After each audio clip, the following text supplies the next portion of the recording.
Hello guys and welcome again to my channel. So during this time, in this video lecture, we're going to talk about internal controls. Okay, so our topic for tonight is internal controls. So I have here 4 questions that we need to answer so that we'll be able to understand the internal controls. The first one would be, what is this internal controls? The second would be, how do you strengthen the internal controls if you have internal controls already that are weak? The third one would be, what are the components of the internal control system?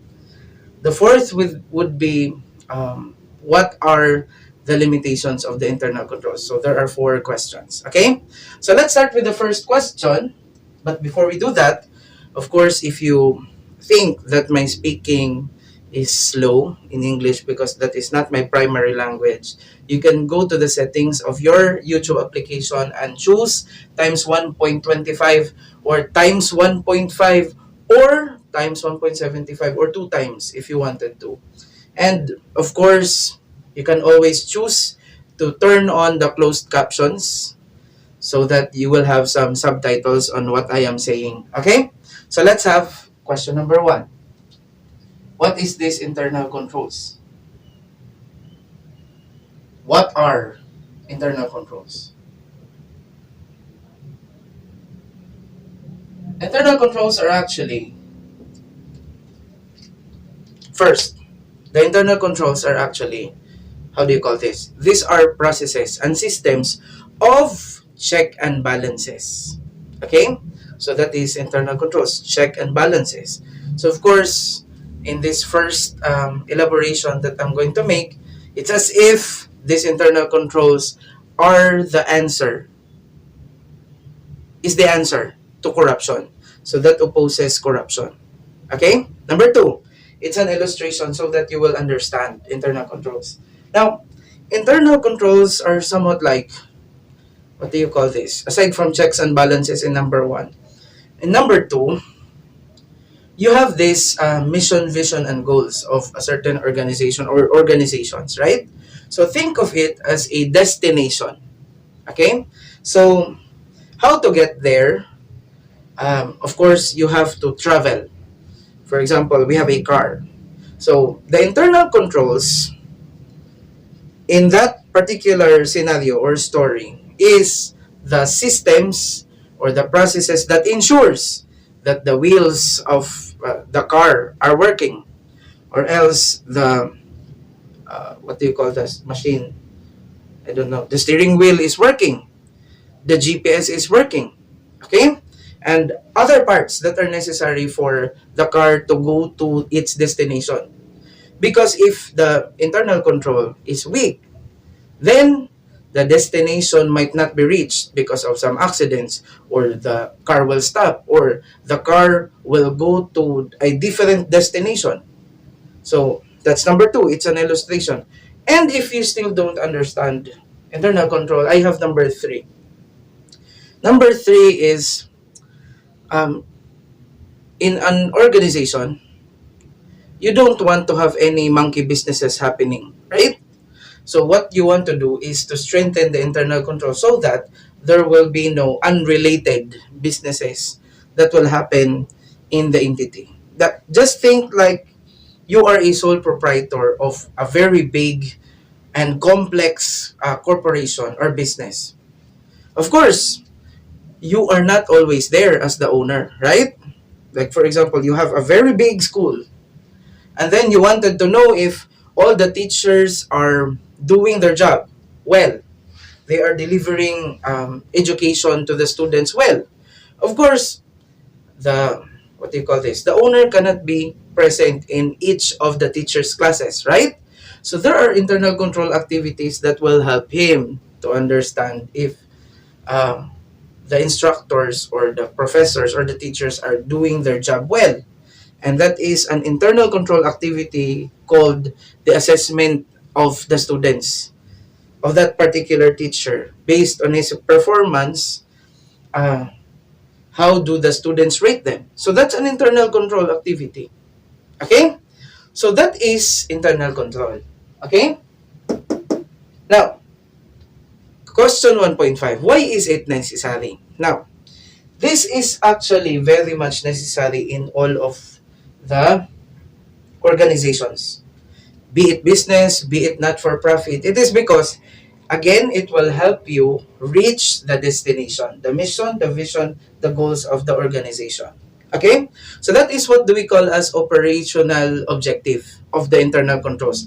Actually, there are three objectives of the internal control. The first one is the operational objective, which is the internal controls helps the organization reach its mission, vision, and goals. Okay? We have financial reporting objective. It ensures that the reporting is done promptly, the financial reporting is done promptly, and the financial reporting is in compliance with standards, is in compliance with government set requirements, something like that. It is timely for decision making. So that's what we call as financial reporting objective of the internal control. And the third one is the compliance objective. So internal controls also, if you have a good internal control system, it will help the company comply with government agencies and especially government agencies and other standard setting bodies. Okay? So those are the three objectives of internal control. So again, why is it important? Because internal controls fulfills three objectives. Again, the operational objective, which helps the organization go to its destination, its mission, vision, and goals. And the second one, financial reporting objective, which is internal control. Strong internal controls helps the financial reports to be reliable and relevant. Okay? And the third one is the compliance objective, in which the internal controls helps much in uh, following or passing the requirements of the government agencies and others and other standard setters. Okay? Now, why is it important really, aside from those that I've mentioned? So this is very much important in uh, for those people who wanted to design a system. Like for example, an accounting system. So if you wanted to design an accounting system, be sure that when you do the system, for example, payroll system, from step 1, step 2, until salaries are given, until recording of the salaries, that is a system, the payroll system. Uh, if you're going to design that particular system, payroll system, and other systems of the accounting system, be sure that you know the principles of internal control so that you can infuse that in your design. Okay? So that, which is why we're talking about this. If you are going to make or design an accounting information system, this is very important for you. Okay? And if you are also an auditor, so you don't have to be shocked or surprised that the auditors also need a background on strong internal controls. It is because sometimes, and not sometimes, most of the times, the auditors, especially the financial statement auditors, will test if the internal controls of a certain entity that they are auditing is strong or weak, especially if it has a connection as to the reliability of financial statements. Okay? Not only financial statement auditors, there are also auditors that tests for the operations of the entity, something like that. Of course, they have to have a knowledge about the internal controls by heart so that they will be able to test if the operations are effective and efficient and there are no corruptions and there are no monkey businesses. Okay? And if there are, of course, that's minimal or not rampant or not, what do you call that? Not that material. Okay? So, again, internal controls are important for designers of accounting information system and auditors. Okay? Now, next question. Question number 2. How to strengthen internal control? Wait.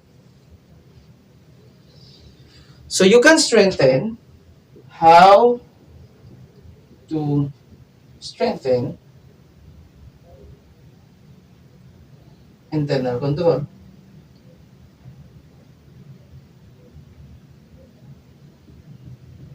First, you have to strengthen its components. So let's talk about the components of internal control one by one. Okay? So what are the components of the internal control? The most important uh, element, element, components or element of internal control is the control environment. Because this control environment, if we are going to express it simply, these are the people in the organization. Okay?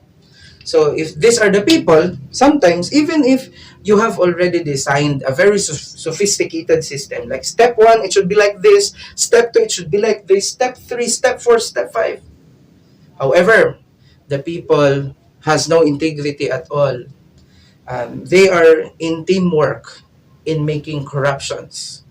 So if that will be the case, even if your control system is designed to be very complicated or complex and very strong, supposedly, if the people are dishonest, then it will fall. That is why this is the most important element of the internal control, which is hiring the right people and putting them in the right jobs. Okay? So, if we are to, what do you call this? Emphasize or discuss more on people, we're talking about three groups. The first one would be the top management. The second would be the supervisors or middle management. And the employees. Okay? So first, when we talk about employees, if you wanted to strengthen your internal control, employees, in hiring process, you should be strict already. So you could put there some requirements in order to hire really people with good, what do you call this, ethical values. Like for example, you need people you posted as a requirement who are cleared on the NBA clearance and the police clearance, and you are also going to investigate such persons that are applying, and you are calling also their previous employer, something like that, to ensure that your employees are competent and has integrity. Competent and has integrity. Okay? And sometimes in the competence side, you have to test them. You have to give EQ tests, IQ tests. You are also going to give them interviews, and then panel interviews, like how many different stages of interviews, just to ensure that the employees are good, competent, and has integrity. Okay? So that's one way of strengthening your internal control, which is the hiring of the right employees. Okay? Now, as to the middle management and the top management, and we have the board of directors or those charged with governance, you have to make sure that these are also competent and with integrity, as well as they are also active. Because sometimes, even if a person, especially if they are already at the top, the board of directors and the top management, they have already uh, proven their competence and their integrity. That's why they're there. Sometimes, if they are not active, then the internal control system will fall still. Because if ever these people at the top, the board of directors or those charged with governance, the top management and the middle management does not or are not active enough in order to implement the internal control system with the employees, then the employees will make some monkey businesses, as I've mentioned, which are not related already to the mission, vision, and goals of the organization. Okay? So they should be active. Okay? And of course, I will emphasize, they should have integrity. They should not use the organization in order for personal gain. Okay? So that's how you strengthen your internal control. You have to be very careful in hiring employees, and you make sure that you put the right people in the top management and the board of directors and even in the middle management. Okay? Now, let's go to the next one. We have the information and communication system. Okay? So we have, if ever you wanted to strengthen your internal control, see to it that your information and communication system is working. So maybe if ever there are memos or if there are things that you need to discuss within your organization, be sure that your information and communication system is fast and efficient. Okay? Because if ever there are problems and you have a slow information and communication system, then the internal control will crumble. Okay? You follow? So, next is we have risk assessment procedures. Although,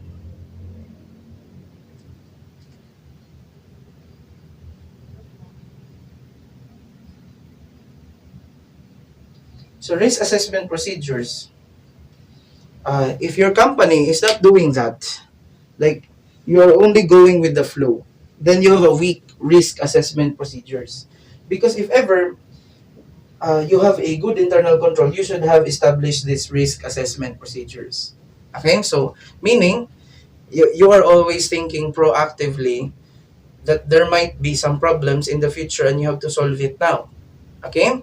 For example, if you have foreseen problems like the pandemic, something like that, if ever you have a strong internal control and you have a group that foresees problems before it happens, then you have a good risk assessment program. Okay?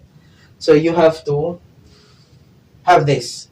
Actually, in the risk assessment, the basic of this is that um, if there are problems, you assess them and their effects to the stakeholders. If there are problems that might happen. Okay? And also, aside from which, if you are going to make some decisions, before you implement the decisions, you have to consult again what will be the negative or positive effects on all the stakeholders.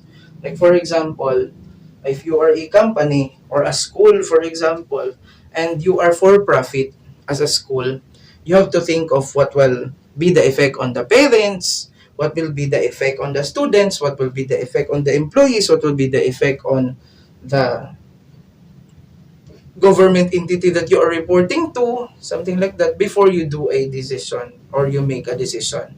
It's not only being proactive, it's also assessing first your decision if ever you're going to implement it. Okay? So, one of the ways to strengthen the internal control is intensify your risk assessment procedures. Okay? Now, we have also control activities. So, this is the ones that's most relatable. So, on the control activities, you have here the most important thing. We have physical controls. First, it's not the most important thing. Let's talk about first the physical controls. So the physical controls are those vault, for example, for cash. That's a physical control. The purchase of vault, the usage of vault, if ever we're talking about uh, storage keeping of cash. So that's a physical control. Or else, aside from the vault, we have security systems or CCTVs. Those are physical controls. Or else, if you have a very confidential information, those information are stuck elsewhere in the company. So, meaning it is less accessible by everybody. Only specific persons can access it. That's a physical control. Okay? So, next is we have information controls.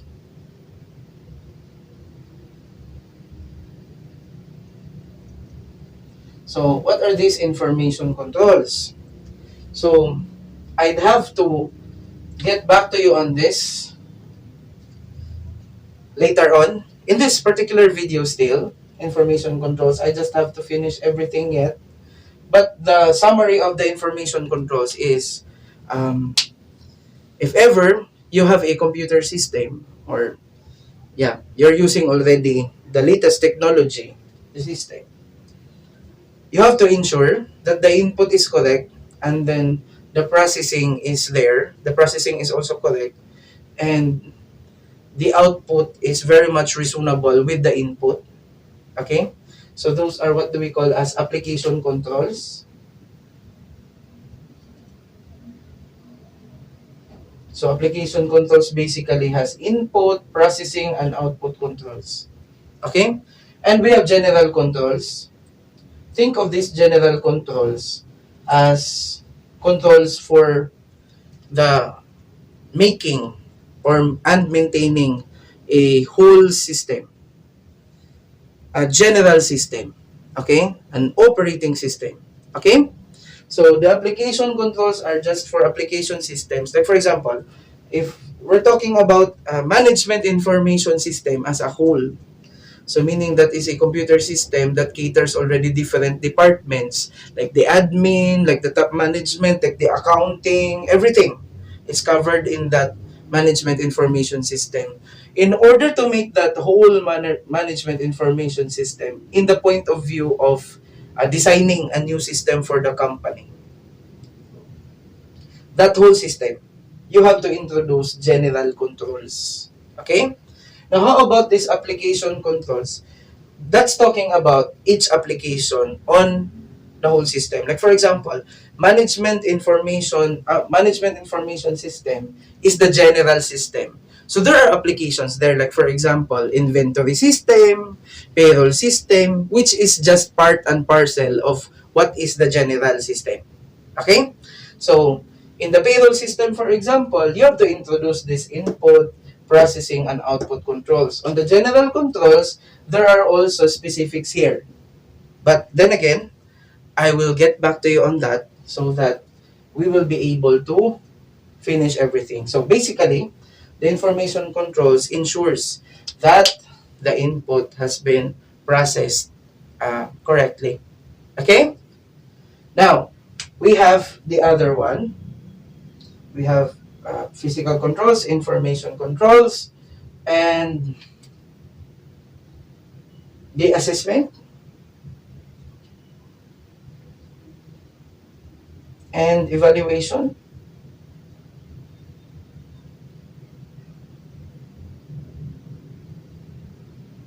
Something like that.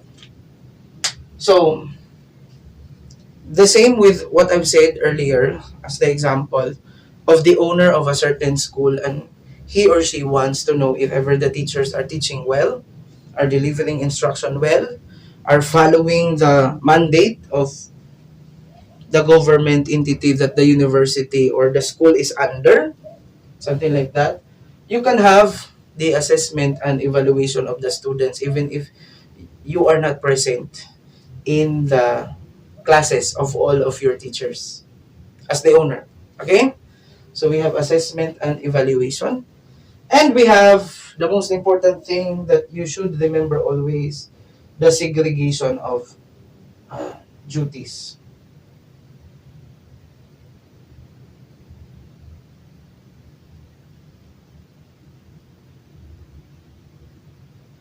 Assessment and evaluation is also called performance reviews. But then again, if we're talking about performance reviews, it's not only limited to people. Okay? You can also make performance reviews of equipments and machineries and systems, if ever. Okay? That's why my acronym for this control activities is PIPS, physical controls, information controls, performance reviews, and segregation of duties. Now, let's go back to segregation of duties. So, even if the company is very small, okay, and it has only small personnel, the organizational chart is very simple because the owner is saving money for salaries. Even if you are the owner who wants to save money from salaries. You have to put these duties into separate persons. So you can merge everything. You can have a certain employee who handles multiple tasks. But when it comes to these duties that I'm going to tell you, it should be placed in different persons. Otherwise, there will be corruption. There will be some problems for the entity. There will be as worst as possible, theft and etc. Fraud. Okay, so you have to follow the segregation of duties. So, for example, no. For example, let me enumerate what are these duties first. The first one is the approval function. So you can have an employee who approves a lot of transactions. It's fine, so long as he is confined to approving only or authorization of transactions. Okay? Also, the approval function, aside from which there are three actually. The second one is custodian.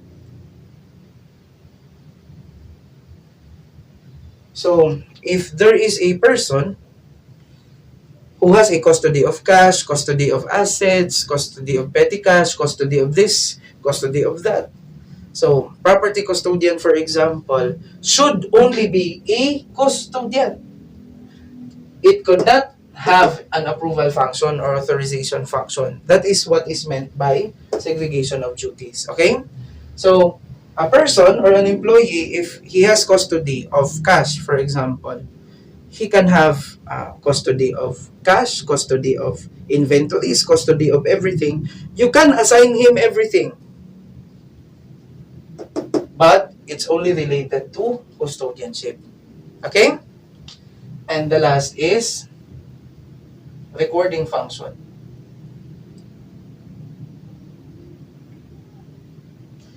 If you are saving for salaries, you can ask a single employee to record a lot of things, like record the payroll, record the inventories, record the system, record the petty cash, so long as it's related only to recording function.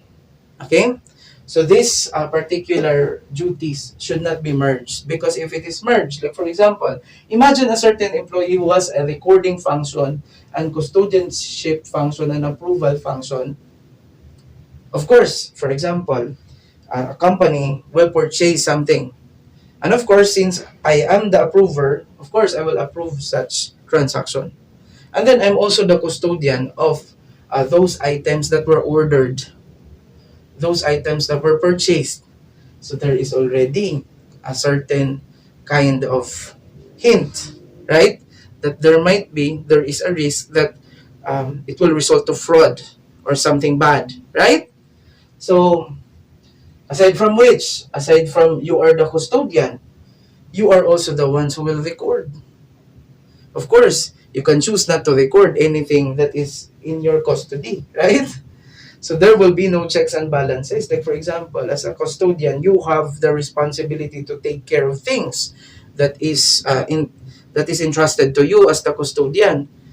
What if I don't record? Okay? So meaning my responsibility will not be there anymore.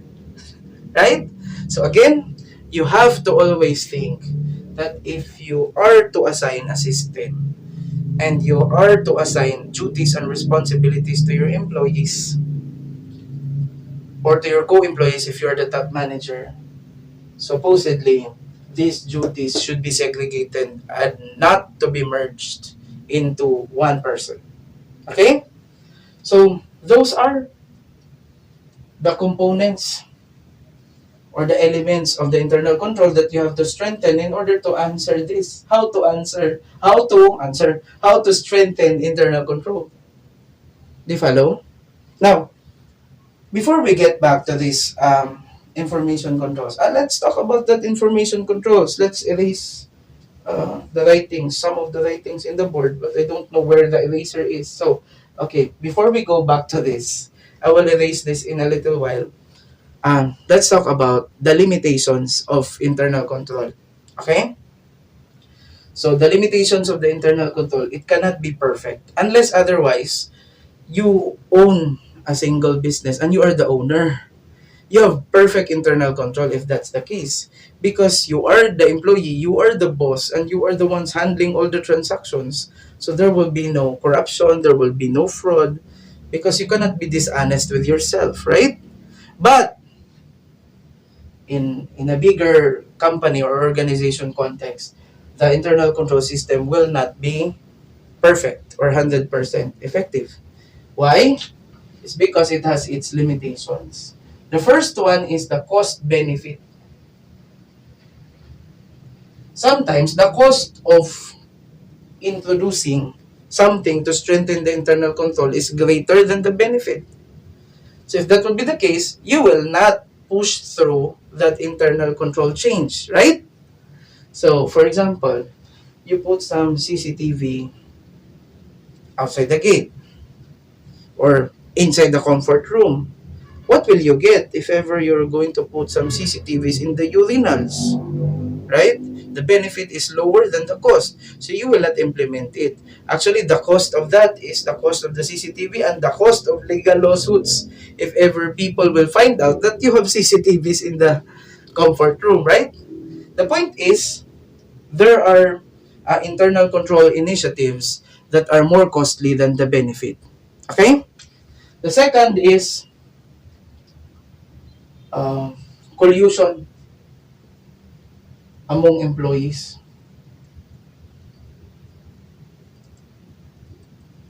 Teamwork, as what I've said, teamwork of the employees in order to defeat the system. So even if your system is already complicated, it's well designed. Your internal control system is well designed. If the employees implementing it are a team in defeating it, okay? So the ones that will check the the work of a certain person will not check anymore because they are friends. That's collusion among employees. Then the control system is still useless. Okay? So that's one of its limitation, collusion among employees. And the third one is internal control is only established in usual transactions. So it's very long. It's up to you to write it down.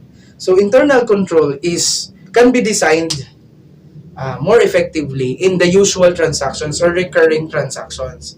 But as to unusual transactions, they will not be, sometimes the top management or the designer of the internal control system will not pay attention to those non-recurring transactions or once in a while transactions. So those are the limits of the internal control system. Okay? Now, let me erase this first. I don't know where the eraser is. Let me erase this first and let's go back to organizational controls. Okay? As one of the organizational controls. Let's go back to information controls as one of the components or elements of internal control under control activities. Okay? I'll be right back. So, this is it. Let's go back to the information processing controls. As I've told you, that's under control activities. Actually, again, the elements of the internal control starts with the most important one, control environment. And then we have information and communication systems. And we have the risk assessment procedures. And then the control activities. And the control activities, we have PIPs, we have physical controls, we have information processing. That's what we're going to talk about now. And we have the performance reviews and the segregation of duties, where the authority or the authorization or approval should be separated with custodian function, and these two should be separated from the recording function. Okay? We have information processing. So in the information processing, you have two. We have the general controls, which is talking about the overall information system if you have, and we have the application controls. So let's start with the general controls first. So the general controls is SODA, SODA, SODAM. Okay, SODAM. So what is S? S stands for Systems Development and Documentation Controls. So what is this? Let's get the point of view of a certain organization who wants to have a system that matches their operation. So what they did is they have made their own system. Okay? So we are going to customize a system that is matching the operations. So what will happen? During the system's development, there should be a proper approval between the user department or the ones that will use the system eventually, the user department and top management. So that's one of the systems development and documentation controls. Okay? So it should be approved properly by the user departments and top management. And aside from which, under the systems development and documentation controls, each stage of development should be documented if possible. The programs that were written should be preserved. It should be documented. Why? Because sometimes, even if the system is finished, later on, you will realize that it does not really fit something and you have to change it. And sometimes there is innovation. So you have to change it. How will you change it if ever, for example, the creators, the programmers, and etc., the programmers and the system analysts who made or created the system is not already there? They resigned. If there is no documentation, you cannot change it, right? And aside from which, if ever there is no documentation at all on the programs, and for example, even if the system developers are still there in the company, but they forgot, it's in my experience already when I worked with a certain company that the system developers forgot how to code because it has been used for many years already and they just maintain the system.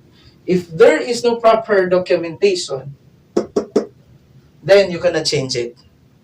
You get me? So you should have a proper systems development and documentation controls. Now, let's go to the second one. The second one is the most important general control. Okay? So this talks about organizational controls.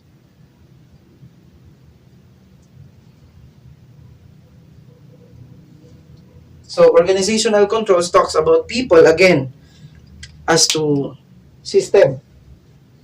So the organizational controls focuses in one main goal, that is to separate the user departments or the ones that will input in the system and the creators or the designers. Normally, the creators are in the CIS department. So if ever the CIS department has made a system, of course, they are not the ones who will use it because they're considered the creators. We have the user departments, like for example, the finance department, the cashiers, those that will ultimately use the system when it is done. Okay? So there is always a problem if ever the creators are also the users. Because if you are the creator and you are the user of the system and you don't like the output of the system, then you can modify the system to suit the output to your liking, right? So it's very risky. So under the organizational controls, the creator, the CIS department should be separated from the user department. Do you understand? Of course, if we expound the organizational controls, there is also separation in the CIS department. Like for example, this is the CIS department, a simple CIS department. We have CIS director, the head, and we have here the creators, which are the programmers and the system analyst. So the system analyst is actually the ones, system analyst and designer. So I have worked like this in my practice wherein I analyze first the current system, the current process, the current transactional cycles, and after which I tend to modify it into a better one that will suit the business or organization to make the operations more efficient and effective. So that is the role of the system analyst and designer. So not necessarily the system analyst and designer will code. The ones that will code is the programmer. Now, in the CIS department, these people, the creators still, should be separated from the uh, computer operators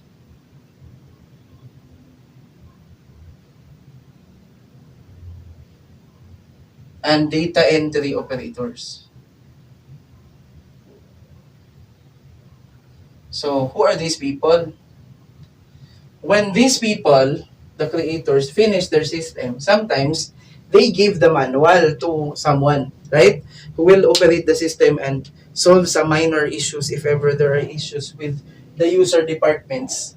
Like, for example, the cashier has a problem on how to input the data that he wants because the system rejects it. Sometimes the computer operators are the ones who will fix it, the minor. Okay? So the computer operators are the ones who will be given instructional manual by these creators. Okay? So that's how I see it. That's the simplest description of who are the computer operators. Now, let's go to the data entry operators. The data entry operators are the ones that will they act as a first shield. So this user department usually inputs in the system. So before it goes directly to the system, they can be checked by the data entry operators. They will, what they call this, verify if the inputs are correct. So data entry operators. Okay? And sometimes if the CIS department is big, there is another one. We have the librarian, in which the librarian is, of course, they store the documentations of the system, like the programs of the system, the outputs of the system. Sometimes the librarian has the access to those. And if ever there are some information that user departments wants or anybody wants in the organization, they go to the librarian. Okay, like for example, data from 5 years ago, what is the output on January 1, 2000, for example? You go to the librarian because maybe he or she has the access to those old files. Okay? And the librarian can also have the source codes, the source codes or the systems development documentation. Okay? And we have the control group, which are actually from their, what do you call this? From the word control. They are the ones who will supervise, for example, the inputs, the input making. They are verifying the process of putting inputs by the user department and the data entry operators. Of course, they will also supervise as to the process of processing those input and check if there are errors. And of course, aside from checking the processing and the errors, they are also going to check the output if ever they are reasonable. So input versus output, if they are reasonable. And they are also the ones who will be in charge in ensuring that the output goes to the right people, because there are some confidential information or confidential output that should only go to specific people in the company or entity. Okay? So that's it. So basically, organizational controls just tells you to separate the creators from others, from the user department, the CIS, from the user department, and under the CIS, the programmer and system analyst and designer should be separated from others. Okay? So, what's next? We have SODAM, uh, systems development and documentation controls. We have, let's first have the A. I have forgotten the D. Um, ah, D is all about data recovery controls. So you should have data recovery controls because it will be very detrimental to the company if ever all the data is lost, especially if you are already using the latest technologies. Everything is already in the computer and there is a virus and that virus erased all the files. So that is very much detrimental to the company. So make sure that you have data recovery controls. Like for example, there is a backup of the system. So there are 3 copies of the system, for example. So if ever one is lost, there are still 2. So that's data recovery controls. And we have also, when using magnetic tapes only, I don't know if this is still used, magnetic tapes. You have the grandfather, father, and son technique, wherein if there is a file here, raw material for example, and it will go to process 1, so there is output, right? And then this output, it will go to process 2 again, in the process 2, and it will have another form of output. So it has been filtered by process 1 and process 2. So if this is the final output, you have to keep it. And if this is destroyed, you have to keep the other 2. So the grandfather, you have to keep not only the father but the grandfather. Because if the son is destroyed, you can go to the grandfather and process it again in order to make the son again. Okay? So that's the grandfather, father, and son technique. You follow? So that's it for the data recovery controls. Data recovery. And we have access controls. So we're talking about information processing here. So meaning in access controls, not everybody can access all types of information. So a specific employee can only access specific information only also. So you have to use passwords, something like that, or as biometrics if you wanted to, or iris scanner if you wanted to. So those are access controls. Okay?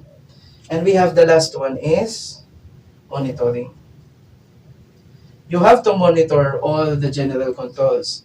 So are you keeping a track of the system's development and documentation controls? Are your data recovery techniques still usable? Because maybe there are viruses that will go not only on the son, but it will go also in the father, the grandfather, and the grandest. Okay? So you have to monitor always if these controls, the general controls, are still effective, especially if we're talking about technology because the innovation level nowadays is getting so much faster. Okay? Now, let's go to input controls because again, in the information processing under the control activities, there are 2 general controls and application controls. So, application controls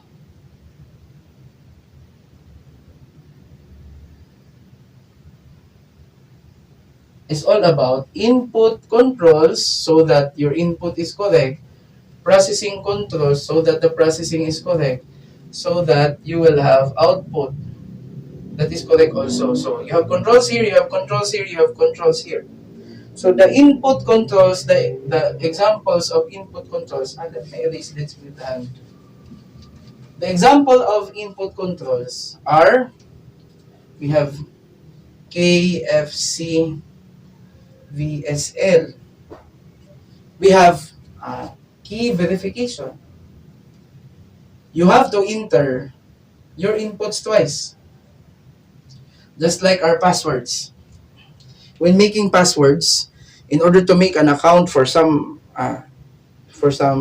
website or social media, you're required to input your password, right, twice, so that it is sure that the password that you are intending to be your password is actually the password that you have entered. You follow? That's key verification. The next is field checks, wherein it is focused on the number of spaces, the number of characters. So those are field checks. Like for example, on the ID or telephone number. So on the ID, there are only 6 digits. Of course, if you're going to enter the seventh digit, the field check will trigger. And it will say it's not allowed, it's wrong. Because it should only be 6 digits. Okay? And we have control totals. In which on the control totals, it could be a financial total. Like for example, you are processing for salaries of the organization, and that the normal salary, we have the standard, the salaries of all the employees is about 1 million. And then you have entered in the system, uh, Mr. A to Mr. X, about 100,000 only. So this 100,000, which is totaled by the control totals internal control, will now be compared to the standard of 1 million. And it will trigger that this might be wrong because usually the total should be 1 million. Okay? And we have validity checks. So validity checks, for example, if you are required to enter your gender, so there should be male, female, LGBTQ plus, something like that. And what you have entered is your civil status, which is single. Of course, this will trigger because the valid is only male, female, and LGBTQ plus. Okay? So that's validity check. And sometimes we have self-checking digits that were used so that the inputted data data is the input, right? So if the data is prone to transposition, like for example, again, you have ID numbers 101566, something like that, and then 56565.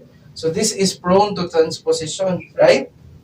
And for example, you have a self-checking digit that were used, for example, in the 6 digit, no, 1, 2, 3, 4, 5, 6. In the 6 digit, it shall be multiplied with 5. And if it will result to uh, add numbers, like 25, 35, something like that. So it could be 7, but it couldn't be 8 because it was programmed to be like that. The ID number should have a self-checking digits that when multiplied will result to 25, 35, something like that. So if that's the case, 6 times 5 will become 30. And of course, the system will reject it because supposedly the answer should be 25, 35, 45, something like that. That's the self-checking digit when you add a certain checking digit. Okay? And that if that checking digit will change because you have transposed this 6 and 5, because supposedly this should be 656 and you have encoded 665, for example. So 5, the correct one is 5 times 5, 25. It will have this result. So the system will accept it. But since you have mistransposed, there is a transposition error here. So 6 times 5 becomes 30. It will be rejected. Something like that. I know you can visualize that. Okay? So that's self-checking digit. And we have limit checks, in which the limit checks is focused on the values. For example, there is an employee, you have encoded a salary of 1 million pesos. That is impossible because there are no people in the organization who has that salary, monthly salary. So the system will be triggered because of the limit check controls that you have infused the system. So you can put all this in order to ensure that the inputs are correct. Okay? You can use all of this. Sometimes, aside from this, you can also input cryptography, wherein if the input is confidential, you wanted it to be not to be lost, not to be taken by the wrong people. Then, instead of saying, for example, I love you, you can say 143. That's one of the cryptography. Changing the message, the actual message, to something that you can only understand, although everybody understands 143. However, that is the what do we call this? The illustration on how cryptography works. Okay? So, the ones that will understand that is the source of the message and of course the intended user of the message. If others will take the message, they will not understand because it has been recoded to not an understandable manner for him. Okay, because he don't have the uh, decoding equipment or decoding formula. Okay, so that's it for input controls. How about processing controls? Of course, if the application or the system has a proper general control, so meaning each stage of development, you are testing it. So systems development and documentation controls, right? And if there are wrongs, you check it immediately before applying it, before implementing the system. Then there will be no problem with the processing controls. However, there are sometimes that there are processing controls that results in an error. Okay? So, you could go back to here. Maybe the inputs are not right, and maybe the formulas of the processing is not right. You follow? So there is a control group always that sees to it that the processing of the system is correct. Okay? You get me? Now, let's go to output controls. So on the output controls, you just have to, again, test for the reasonableness of the output versus the input. If this is the input, what should be the output? So you can have the people who knows the the face of the output, if ever that is the input. So if you are going to assign them to check the reasonableness of the output, that is already an output control. Okay? And aside from which, those people that you have assigned, aside from they are familiar with what the output looks like if they see the input, you can also assign them to make sure that the output goes to the right hands. So that's an output control. Okay? So that's it for general controls and application controls under information processing, under control activities, which is one of the elements of the internal control. And lastly, so that we will end this particular session, last element of the internal control system that you have to strengthen is monitoring again. You have to monitor all those elements if they're still strong, because if they're still strong, then your internal control is strong. So that's it for this night. Thank you for watching. And the next episode related to this will talk about the transaction cycles. Like for example, the payroll cycle, something like that. So see you on the next video.